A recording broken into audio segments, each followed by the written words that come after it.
This week saw Matt Harvey's return from suspension, where he gave an awkward, embarrassing press conference. According to a source, Harvey will receive counseling related to his hard charging lifestyle off the field. I take that to mean counseling for his drinking problem or for his lack of responsibility. Either or, it doesn't look good.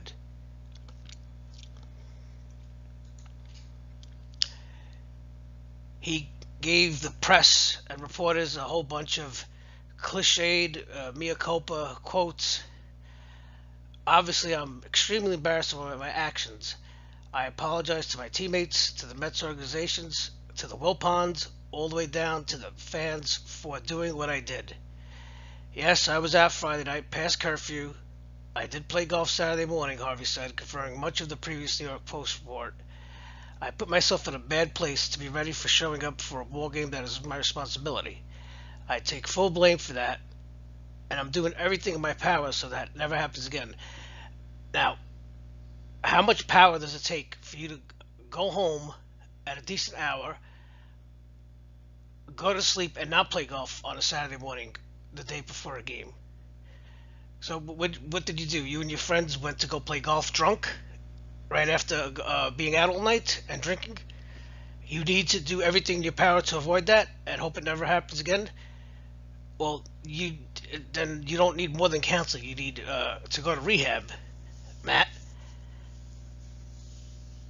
He wants to be like Derek Jeter, but Derek Jeter never had problems like this. And I'm sure Derek Jeter partied hard, drank all night, had women over his house, but he showed up to the games and performed.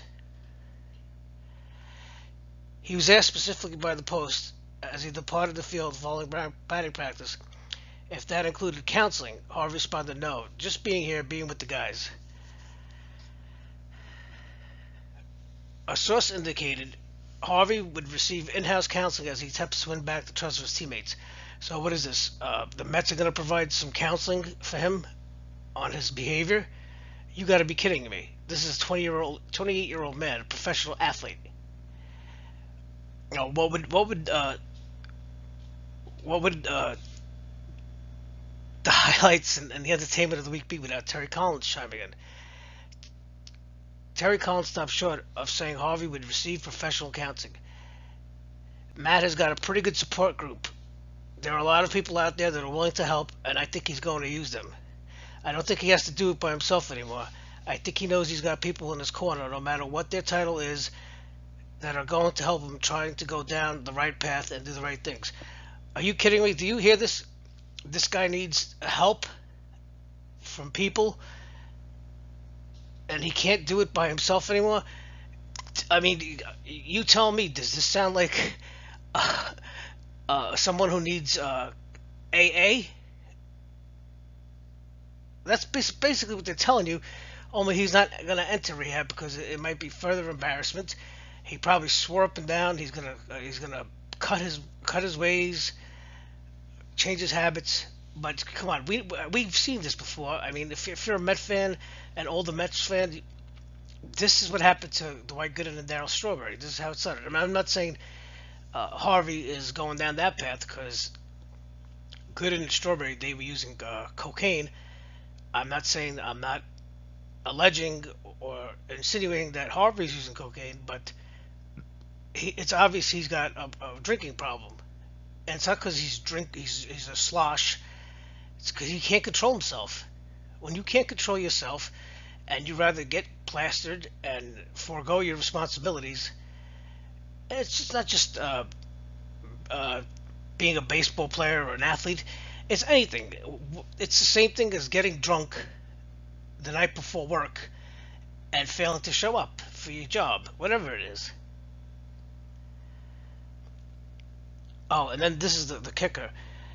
The manager became choked up recounting a text message that was sent by Bertolo Colon to a member of the kitchen staff to be shared with Harvey, offering support for his former teammate. what could Bartolo Colon have possibly texted a member of the kitchen staff to share food at Harvey to offer support for his teammate? I mean, give me a break. Granted, Bartolo Colon is 44 years old. Come on, these baseball players are it's immaturity. This is all stems from their whole life, starting from the time they were probably 8 years old, of being coddled, having their asses kissed by everybody, by adults, because they were so much more talented and better than anybody else on the field, that they were treated like princes, and anything they wanted, they got. Upon arriving at Citi Field on Tuesday, the pitcher sat with Collins, team COO Jeff Wilpon, General Manager Sandy Alderson, and Assistant General Manager John Rico, and outlined Saturday's events that led him to missing the. Could you imagine that? Could you imagine that? That scene. You have Matt Harvey, who missed the game because he got sloshed, and didn't give a fuck about showing up at that point because he didn't have to pitch. He was pitching Sunday, so this wasn't the first time he's done this where he showed up late or whatever. But I mean, come on, could you imagine a player with the team executive, the general managers, and the manager, and they sat him down and just what, they went over everything he did wrong? I don't understand. I told him he needs to make baseball number one, Collins said. When he did that, he was on top of the world. This guy was the best pitcher in the game, and when he makes that a priority again, he will be back. Well, best pitcher, I don't know, but he was definitely, as I've said in the past, he was in the conversation at one point in 2013 and 2015. And even Jose Reyes, who is no stranger to off-field controversy, expressed disappointment in Harvey on Sunday and said he's ready to move on and help his teammate get back on track. Oh, Matt, do you see the people that you could rely on? Do you see your support group?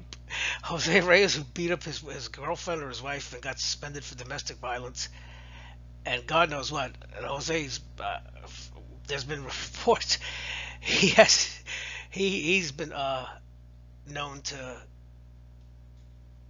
drink into the wee hours. We are teammates. We're here together. We want all the best for him, Reyes said. We're behind him 100%. But when you do that, not show up for work, it's not good. He's a big part of this ball club, and we need him. We got his back. Hopefully he can put that in the past and move forward. He understands 100%. Oh, yes, that's right, Jose. You need Matt to pitch like an ace. Of course, you hope he's going to put it behind him, because if he doesn't, you're gonna have more problems. But I mean, it's ridiculous. So the week started off. The Mets entered the week at 14-6, playing pretty well despite the rash of injuries and the drama and the poor play.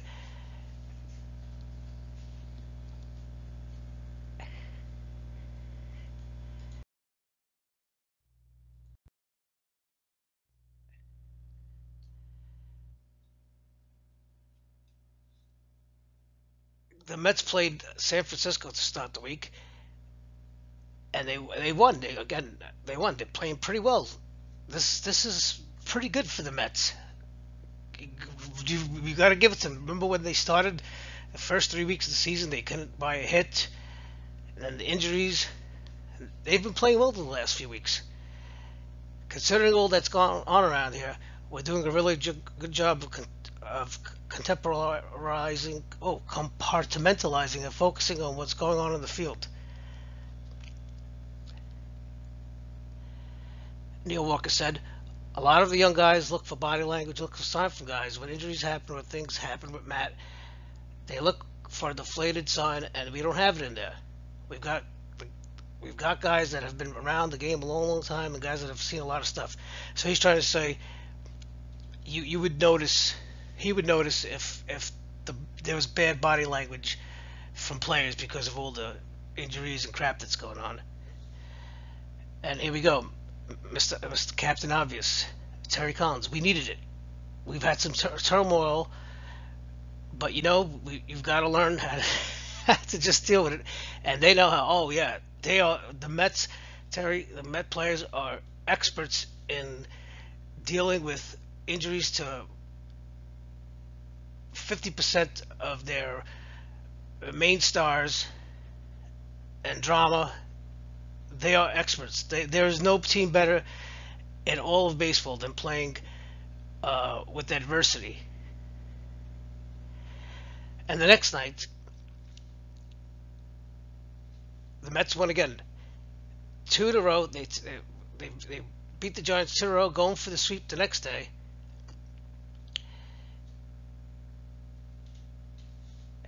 Zach Wheeler, who's been so far this year, he's been you could say the biggest bright spot, the biggest ray of hope for the Mets. A guy who has a pitcher who hasn't pitched in 2 years. He pitched a two-hit ball against San Francisco. Although he walked four, he still it's listen. It's just such a positive sign that Wheeler is back on the mound, on the major league mound, and competing. And maybe the next brightest spot, maybe I could say maybe the biggest brightest spot of this year has been Michael Conforto, who is so far really, really killing it. He has 7 homers, 20 RBIs against right-handed pitching. The problem is, as I've stated, he isn't too good at hitting left-handed pitching, and is only 2 for 15 this year, 1 home run. Well, you say, well, why isn't he playing every day? Well, that's the problem. He can't hit lefties. And I know you're going to say, well, how do you know he can't hit lefties if they don't put him out there? Well, they tried it last year, and it ruined his confidence, and they had to send him back to the minor leagues. But let's see. Let's take one step at a time. So this would mark the Mets' high point of the season thus far in 2017. They've overcome injuries and drama, and now at this point they've won 8 of 11 games. But I got a spoiler alert. That's why I said high point, because it doesn't get any better from there. The next day, with the Mets trying to sweep the Giants, and I don't know, I never heard of Tommy Malone. He started for the Mets. I guess he's a new call up, or he was in the bullpen. He pitched rather decently. 2 earned runs, 6 hits, 5 innings, 2 walks, 5 strikeouts. But when you have a bad team and this orderly, disorganized organization like the Mets do, it's like a leaking dam. You plug one hole and another hole appears, and so on and so on. And in this game, it was the bullpen that did him in. Familia gave up a 1-out walk to Panic, and then Eduardo Nunes hit a sharp ground to third, and Flores bobbled the ball when he had a chance to start a game-ending double play. He said, "I was just trying to catch it. Once I knocked it down, I didn't put myself in a good position to make a good throw to second base," Flores said. "Just a little mistake cost us the game." It's not a little mistake, it's a big mistake. Both runners were safe, and Pence fouled with an RBI single to the left side. After a walk to Posey, the 21-year-old Arroyo cleared the bases with a line drive to left center, giving the San Francisco 6-3 lead in the ninth. San Francisco's been struggling just as bad as the Mets. Familia was booed as he left the mound, and he was working for the 3rd consecutive day, including the 6-1 victory Tuesday night. The right-hander had thrown only 15 pitches combined in the previous 2 outings. Said Collins, he's used to coming back to back to back. That was not an issue. He didn't have his commands. Remember this quote in a few minutes. So, off day, and then it was on to Milwaukee for Harvey's first game back from suspension, and it wasn't a heroic or dramatic comeback. Although he did pitch all right through the first 5 innings, but I don't know what the problem has been with Harvey this year. I don't know if it's fatigue, confidence, mechanics. His location has been lacking many times. He's been giving up a lot of home runs to average hitters, which is not a good sign. You know, either he's tipping his pitches. I don't know what he's doing, but a pitcher of the caliber of Matt Harvey should not be giving up home runs as much as he has to average hitters. I can understand if it's hitters like Bryce Harper or Buster Posey, but he allowed a season high 3 homers in this game and tied a season high by giving up 5 walks. He fell behind too many hitters. Location, location, location. But Collins chipped in. I hope he takes that and that the stuff is still good enough and start to apply it to his next start. I'm sure he's upset about the 6th inning. He limited the damage. He was in big trouble 2 innings in a row and really got us out of it. Well, he got out of it because he's the one who got into trouble. He put himself and the team into trouble, and then he got out. Oh man, Harvey now 2-3. He allowed 7 hits, 5 runs in his first outing in 10 days, and this is what I'm talking about. He gave up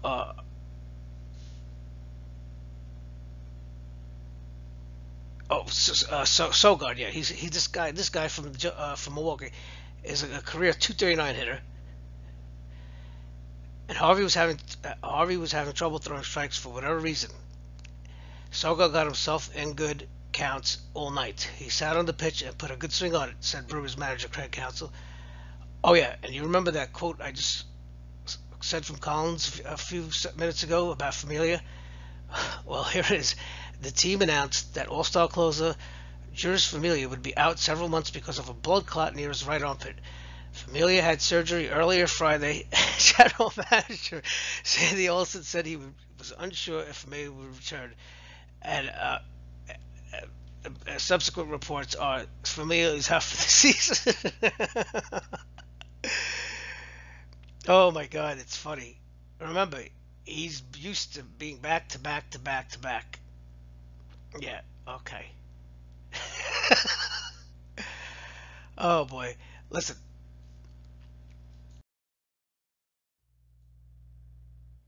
It's ridiculous. I'm sure you feel the same way as I do. And I'm not going to put myself and you through the intricate details of the next 2 games that closed out the weekend. But, I mean, the weekend was highlighted by terrible pitching, including Saturday's pitching performance by Gieselman. He gave up 5 runs on 9 hits in 4 innings and now owns a hefty ERA of 7.07. Hey, do you think it's time to maybe move this guy to the bullpen or send him back down? I said it a couple episodes ago. Don't blame him. Don't be upset at him. He's only 23. But come on, you keep throwing him out there. Now it's getting ridiculous. You're gonna ruin the kid's confidence. So, and then the week ended in a sloppy game where the bullpen just utterly collapsed. They gave up 2 runs in the second and the 6th, 3 in the 7th, and 5 in the 8th. The Mets lost 11-9, and now this is another one. Get ready for this. The Grom started the game, and now is in the midst of a terrible string of starts. He gave up 4 runs on 8 hits and 6 innings. Although he had 6 strikeouts and 1 walk, which is pretty good. He's not walking anybody. But now his ERA has ballooned up to 4.07. Now let me ask you a question. How long before he goes on the DL? Let's not forget. Remember, DeGrom is another pitcher that's coming off and recovering from off-season surgery. It's just everything that happened last year and in the offseason is affecting the Mets. All these pitchers coming off surgeries. I knew, and I've said it numerous times in these episodes. The first 2-3 months of this year, of 2017, were going to be tough for these pitchers. I mean, I know Met fans are overzealous and they're expecting. They have fantasies of the greatest starting staff in history. Forget it. I've said it before. This isn't even the greatest staff in Mets history. But as mentioned previously, the shining glimmer of hope for the Mets. Conforto in Sunday's game finished a single short of the cycle, and he scored 4 runs. But the Mets ended the week on a 4-game losing streak, dropping 16 and 20. They're 7.5 games back of the Nationals. But listen, even more important and realistically, if you look at the standings, there are 3 teams in the NL West off to a good start and playing well, and that's Arizona, Colorado, and the Dodgers. It's gonna be tough to beat for the Mets to overcome and get into the wild card. I mean, unless Washington utterly collapses and the Mets go on a miracle run, they're not winning the NL East. So their only solace is securing a wild card spot, and it's not going to happen this year unless I don't know what's going to happen. I don't even know if the Mets are going to have 25 players by by the All-Star break. But anyway, that's going to wrap it up. And speaking of those Arizona Diamondbacks, they're going to open up a 3-game series starting tomorrow. Today, I should say Monday. And Zach Wheeler, he'll start. You can only hope. Until next week when we talk again for all the viewers and subscribers, we can only hope to see what fun this week brings for the Mets. Thank you. Just like and subscribe.